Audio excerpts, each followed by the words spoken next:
ஜென்மம் போனாலும் இந்த பந்தம் போகாது.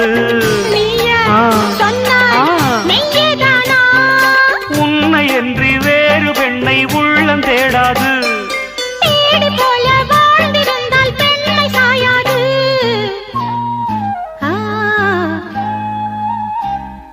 பூவே உன்னை நேசித்தேன், பூக்கள் கொண்டு பூசித்தேன். உண்மை சொல்ல யோசித்தாய், கோழை போல யாசித்தாய்.